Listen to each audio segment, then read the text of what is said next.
I trusted my own family enough to bring her into their home.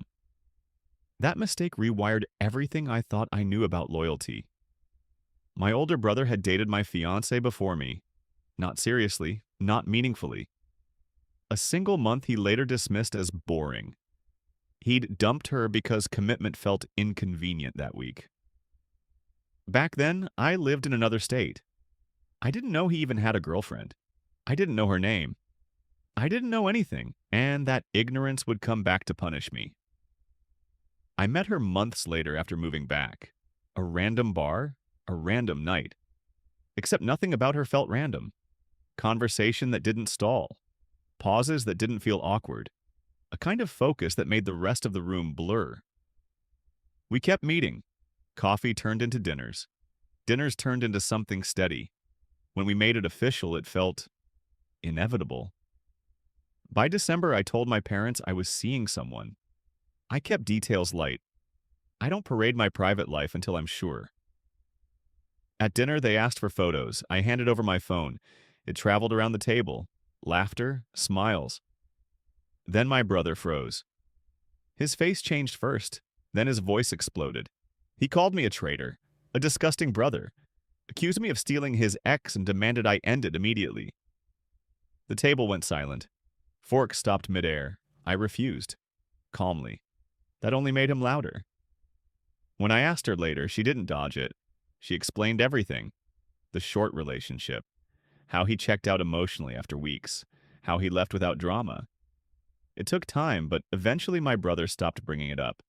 I thought, stupidly, that he'd moved on. On her birthday, I proposed, surrounded by family and close friends. A real ring, a real question, a real yes. He lost it again, raised his voice, tried to hijack the moment. My sisters shut him down before I could even speak. I should have recognized the pattern then. For 2 months after that, he went quiet, barely spoke to me, barely existed in my life. I assumed low contact. I didn't mind. Then he invited us to dinner at his apartment. Parents, sisters, everyone. It felt strange, but normal enough to accept. The evening was fine. Casual food, small talk. 30 minutes in, he stood up. I have an announcement. He talked and talked. About family, about timing, about big moments. My stomach tightened with every word. Then he dropped to one knee. A cheap ring, shaky hands, and he asked my fiancée to marry him. The room cracked open. She froze. Confused. Mortified. Told him to stand up. To put the ring away. My father lunged toward him, but I reached him first. I don't remember the impact. I remember the sound. I remember him shouting something about proving she didn't really love me. That this was to show me who she really wanted. That this was payback. My parents dragged me out. Promised they'd handle him. Promised conversations. Promised apologies. It's been days. I'm still vibrating with anger, still replaying the moment he knelt, still hearing the silence after. And the worst part? Every time I look at her, a thought I never had before tries to crawl in. What if this made her doubt everything? The conversation didn't start with shouting. That almost made it worse. We sat there, the three of us, with the kind of silence that presses against your ears. I asked her to repeat slowly exactly what she'd told me about their past. Then I turned to him and asked one simple thing. Confirm it. Or deny it. I needed to hear it from his mouth because his reactions over the months had been so unhinged that I started wondering if I'd been minimizing something real. He didn't hesitate. Weeks, he said. Not months. Not love. He got bored, lost interest, ended it. Just like that. He shrugged while saying it, like he was explaining why he changed phone plans. She asked him directly if this was about feelings, or regret, or jealousy. He leaned back, crossed his arms, and said he could admit she looked better now than she did back then. That was it. No longing, no heartbreak. Just that. The way he said it made my jaw tighten. Then came the justification. He said he didn't care about emotions. He cared about respect. that as a man I shouldn't have gone near a woman he'd been with, that I'd violated him. The word hung there, heavy and absurd. I reminded him I didn't even know she existed back then, that this wasn't calculated. He waved it off. Didn't matter, I should have ended it anyway. He even claimed that if roles were reversed, he would have done the same for me. I didn't bother calling that lie out loud. I asked the question that had been burning since the night he knelt. Why propose? That's when he finally explained the rot behind it all. He'd been talking to one of his friends, someone who knew her back then. The friend planted the idea that maybe she'd known all along that we were related, that maybe she was using me to get back at him, that she'd been hung up after the breakup. And once that seed was planted, it grew fast. Too fast. He told us he'd heard she asked about him after they split, that she still went to places they used to go, that when she suddenly appeared on his arm, my arm, it confirmed everything. So they decided to test her. That was his word. Test. She stared at him like he'd spoken another language. Calmly explained she'd asked about him once. Once. That those places were places she'd always gone to with friends. That she wasn't about to reroute her life because of a short, dead-end relationship.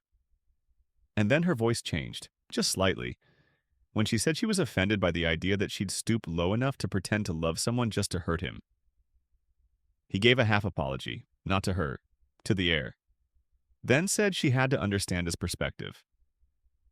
She didn't raise her voice when she asked if he really thought she knew we were brothers. She said she hadn't noticed the resemblance, that we didn't act alike, that it never crossed her mind until we were in the same room. He accepted that, just like that, as if the damage hadn't already been done. Before leaving, he told me I could take back his wedding invitation. Said he couldn't support a relationship built on that history. I told him not to worry. He wasn't coming anyway. Hours later, the anger finally drained enough to think. My parents weren't happy, but they understood. My sisters didn't even pretend to defend him. They said what I already knew. I limited contact. He didn't fight it. 2 months passed. At my younger sister's birthday, her boyfriend proposed. Everyone celebrated. Talk turned to weddings, venues, dresses. Then she laughed and said casually that even though my brother was banned from my wedding, I wouldn't mind him at hers. I laughed too, but something in my chest went cold, because I knew this wasn't over. I laughed when my sister talked about her guest list, not because it was funny, but because there was nothing to argue. Her wedding wasn't mine. She could invite whoever she wanted, I didn't care. My mother did. She gave me that look, the one that comes right before a lecture disguised as concern. She asked, carefully, if my brother was still not invited to my wedding. I said yes. The word barely left my mouth before her expression hardened. She snapped that she thought I'd been joking, said I was being unreasonable, dramatic, accused me of clinging to a grudge out of pure pettiness.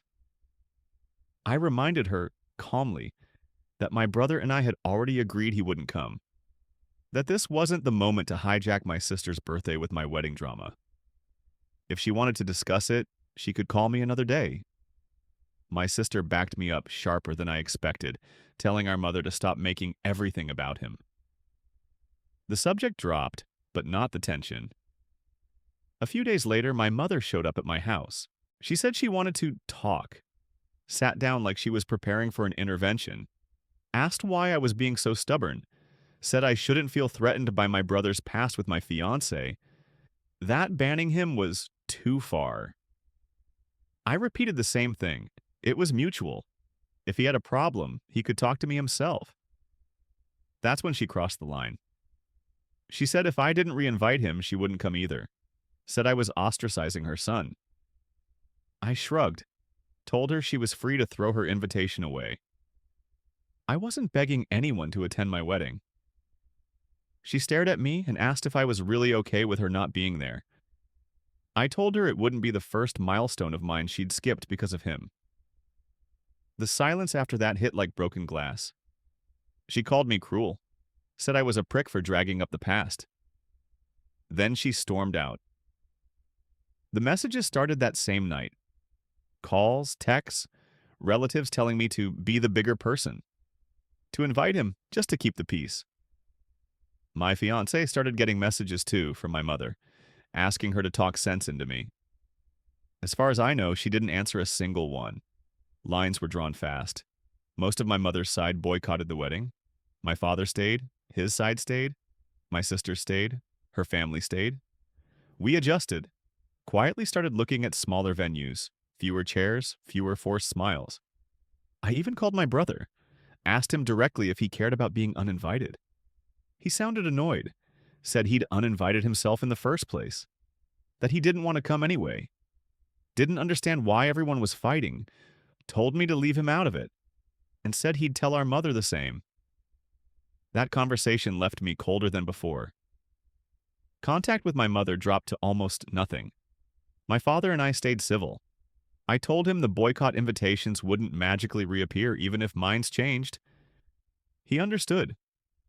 3 weeks later, my mother came back, said she wanted to clear the air. We agreed to dinner. My fiancé cooked, set a plate in front of her. I asked one question before we even ate. Was she still planning on not coming? She said she wanted to attend, but couldn't accept my brother being excluded over a simple mistake.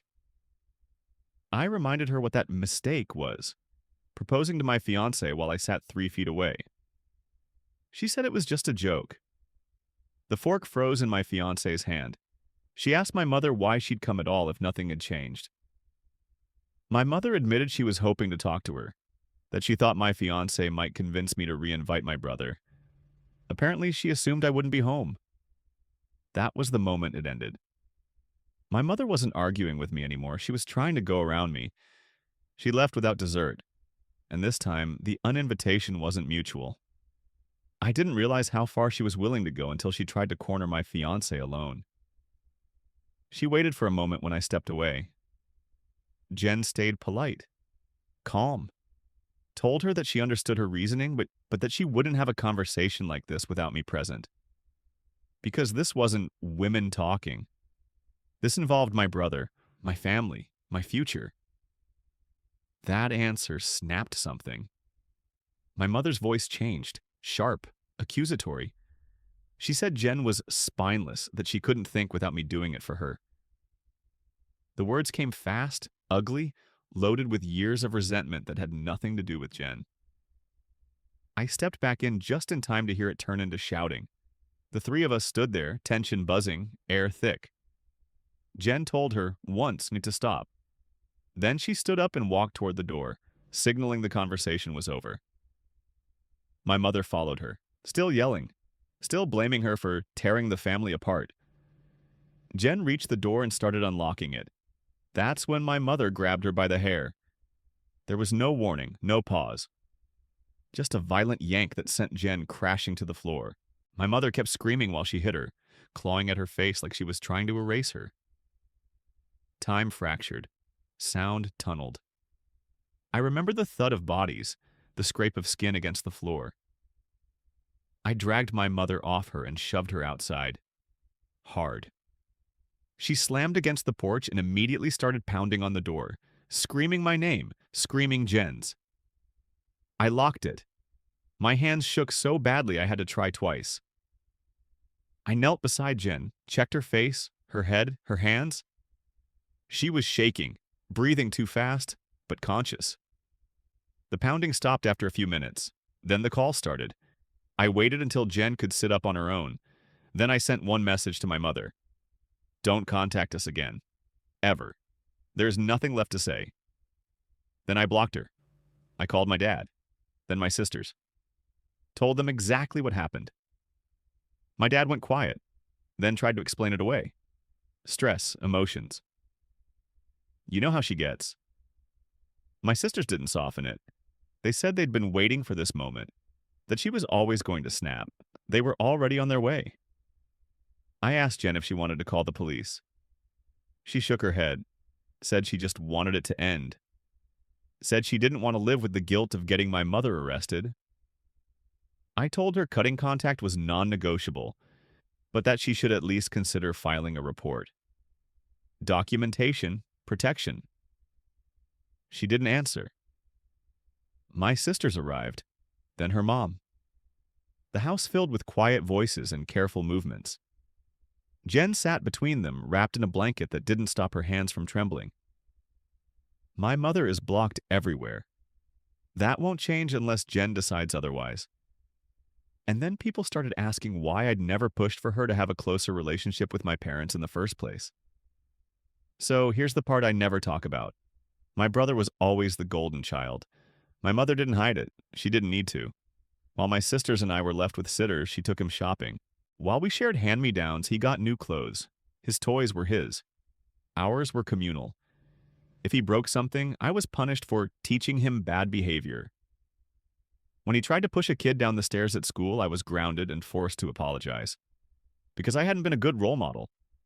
When I finally got an allowance at 13, it came with chores, real work. Then my brother complained. Instead of making him lift a finger, my parents took $10 out of my allowance every week and gave it to him. For doing such a good job. That was when I started pulling away.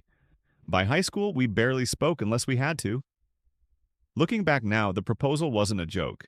The assault wasn't a surprise. It was just the moment the pattern finally turned violent.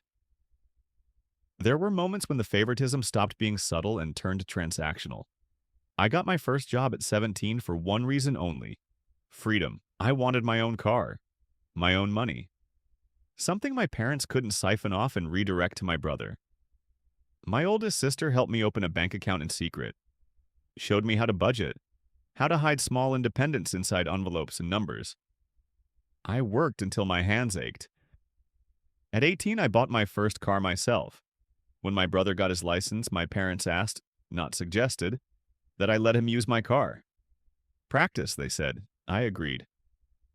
For a while it worked. Then he mentioned wanting his own car. My mother came to me that same week. She told me I should give him mine, said he needed it more. When I refused, she didn't argue. She threatened to kick me out. That night ended with screaming, slammed doors, and a trip to the office to transfer ownership. I signed the papers because I had nowhere else to go. It didn't end there. At my high school graduation, both my parents stayed home. My brother didn't want to sit through a long event just to watch me walk across a stage. My mother didn't want to leave him alone. My sisters showed up. My aunt and uncle took me out to celebrate. Then were told to bring me home because my parents had made dinner to make it up to me. Dinner I couldn't eat. Shellfish mixed with chicken. I'm allergic. The next year I worked 2 jobs, bought another car, moved away for college. Cut contact completely. My mother tried everything: messages, social media, sending my younger sister as a messenger. I warned her once.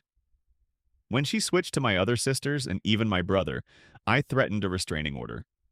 It was a bluff. I didn't know how, but it scared her enough to stop. For years, contact was reduced to holiday texts. When I moved back, one of my sisters told me my parents were in therapy, that they wanted to apologize. I agreed to try, not for them, but for my sisters. It took everything in me to even consider letting them back in. That's why when I met Jen, I kept my family vague. I didn't know where we were going. I didn't know if I'd have to cut contact again. She understood. Didn't push. Didn't pry. 17 days after everything exploded, we read the comments together. Took them seriously. People asked why I ever reconnected. The truth is simple. I would do anything for my sisters. One of them wanted the family whole when her first child was born. She didn't want fragmented holidays. Didn't want her kid growing up with half-absent relatives. She never asked for much growing up. When she asked me to try, I did. Part of me also hoped my parents had changed. They hadn't. But through all of it, I met the woman I'm going to marry. And that makes every loss worth it. Things stopped being messy and crossed into something colder the moment the police got involved. We filed the report. Even though Jen didn't want to press charges, the officer was clear. Once it's documented, it's no longer our decision. They took photos of her face, logged the messages between my parents discussing the assault, told us to document everything going forward. I nodded through it all, already knowing this wasn't going to end cleanly. Where we live, cases like this rarely explode, but they don't disappear either. At least now, there was a record. My mother didn't take that quietly. I woke up to my phone vibrating nonstop. Dozens of messages, then dozens more. By the end of the day, it was close to 100. Rage, victimhood, blame. That told me everything I needed to know. The police had spoken to her. 2 days later, she ambushed me in the parking lot after work. I was halfway to my car when I heard my name, screamed like an accusation. She charged toward me, face twisted, shouting about how I was ruining her life. About what a terrible son I was for trying to have her arrested over a misunderstanding. She kept asking what she'd done to deserve this. Over and over. Like repetition might turn violence into confusion. I told her flatly that if she didn't want legal trouble, she shouldn't have hit my fiancé. That's when she snapped again. She demanded I call the police and fix it. I reminded her, slowly, that it wasn't in my hands anymore. Her breathing changed. Her eyes went glassy. Then she hit me. Not hard enough to knock me down, hard enough to make a point. Chest, arm, again. Security intervened before she could escalate. I had to explain everything to my boss. She listened, didn't interrupt, told me to take the rest of the day if I needed it. When I got home, I told Jen what happened. She didn't cry, she didn't yell. She sat very still and said we needed to decide, now, how my family would exist in our lives going forward. The conversation that followed was long, heavy, exhausting, but clear. We're not even married yet, and they were already poisoning everything. We decided on full no contact. Every one of them except my sisters. Jen said something that stuck.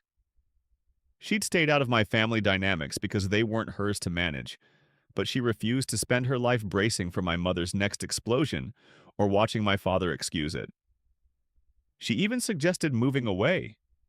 Distance, space, safety. I agreed to all of it. Therapy too. She's helping me find someone. After that talk, I called my dad. He didn't answer at first. When he called back, he asked if my mother could be on the call. I said yes. She needed to hear this. I told them we were cutting them out of our lives. My dad demanded to know why, but after all the work we'd done to fix things. I told him the truth, that this situation proved nothing had ever been repaired. That, in their world, everything still revolved around my mother and my brother. That their favoritism had rotted whatever chance we had left. I said I only tried to reconcile for my sister's sake, that I wouldn't tolerate the disrespect toward Jen, or myself, anymore. To my mother, I said what I'd never said out loud.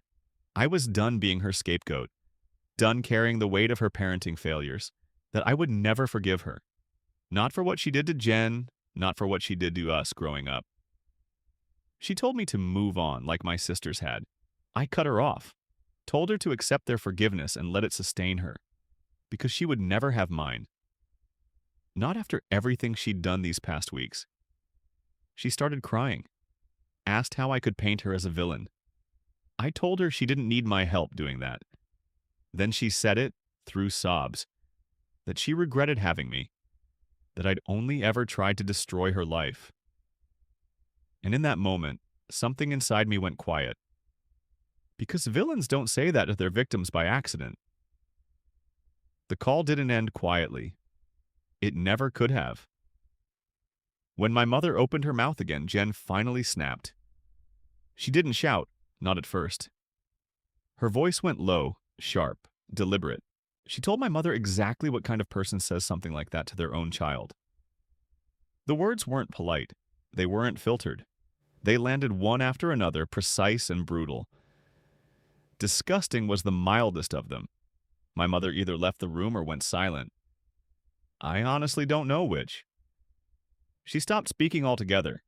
My father filled the space immediately. He said he wasn't okay with being cut out of my life. Asked me to try, just try, to understand my mother's point of view. Said she was struggling too. that it was hard for her to watch her children turn against each other, that I was being unfair by punishing her for difficulties she had raising us. Then he leaned into the word family, said we shouldn't let old mistakes stop us from moving forward together. I didn't raise my voice. I told him the truth, that the only people my mother ever cared about were herself and my brother, that nothing he said would change my mind, that this wasn't a phase or a negotiation.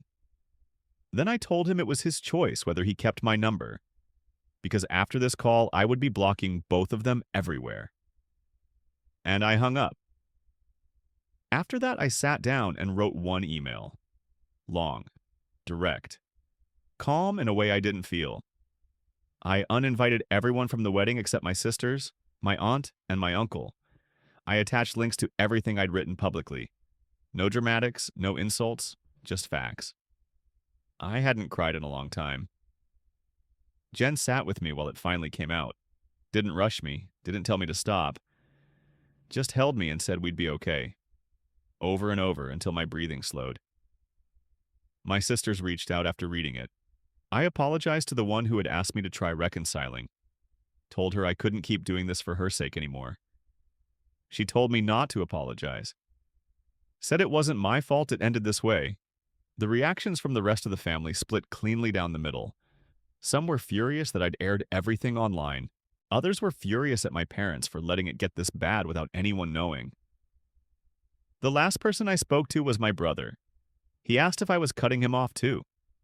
I told him no, but I wasn't chasing a relationship either. He didn't argue, just wished me luck with the wedding. We haven't spoken since. Now we're moving, closer to her brother. 3 hours away, a city that feels like distance and relief. I talked to my boss about transferring.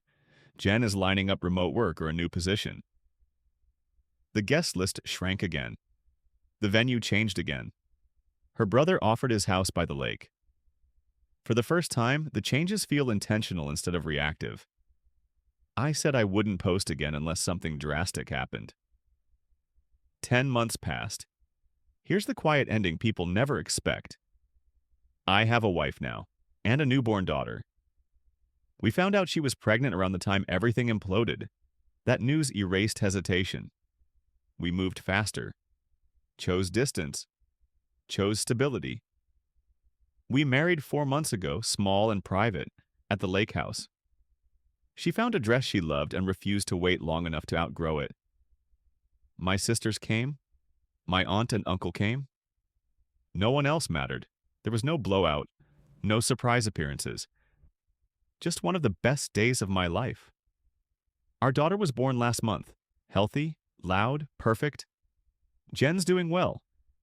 The pregnancy was hard on her, especially emotionally, but she's getting the care she needs now. Sometimes I think about everything we lost. Then I look at what we built, and the silence feels earned. The ending didn't come with sirens or screaming. It came quietly, the way real consequences usually do. The pregnancy had complications, enough appointments to make time feel medical, but nothing catastrophic. No emergency calls, no hospital nights, just routine worry and tired jokes about doctors' offices. Since the day we brought our daughter home, I haven't seen a real frown on Jen's face. Exhaustion, yes. Complaints, sure. But there's a lightness to her now that didn't exist before. Like something finally unclenched. My parents stayed gone. At least my father did. My mother waited a few days after the wedding. Apparently my uncle shared some photos. That was all she needed. She created a fake account and started flooding our messages. Paragraphs stacked on paragraphs. Anger disguised as heartbreak. Accusations dressed up as entitlement. She wrote about how cruel it was to exclude her from the wedding, from the pregnancy, from her right to be a grandmother. She demanded visits, ordered us to come to her, asked, without irony, to be in the delivery room. I shut every door she tried to force open. I didn't respond. I screenshotted everything, saved it, emailed it to myself. Evidence has a way of becoming important when patterns repeat. Then I blocked her. Again. She disappeared from our inboxes, but not from the noise. She turned to my sisters, pushing them to speak for her. I don't know what they said. I don't need to. I made it clear. There is nothing to discuss. Not now. Not later. Silence returned. Unexpectedly, my brother called. It was after our honeymoon. His voice sounded different, lighter. He congratulated us on the wedding, on the baby. We talked longer than I expected, about everything. Not in neat apologies or speeches, just words that had clearly been waiting somewhere uncomfortable. He apologized. To both of us. Not performative. Not defensive. It felt real. We've exchanged a few messages since.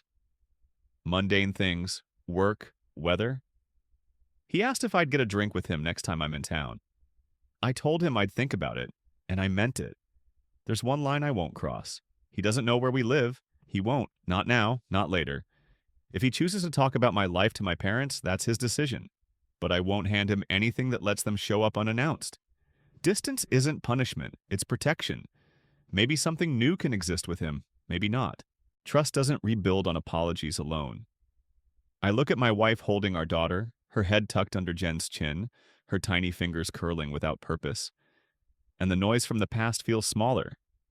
Still there. Still sharp at the edges, but distant. Some people mistake access for love. I finally learned the difference.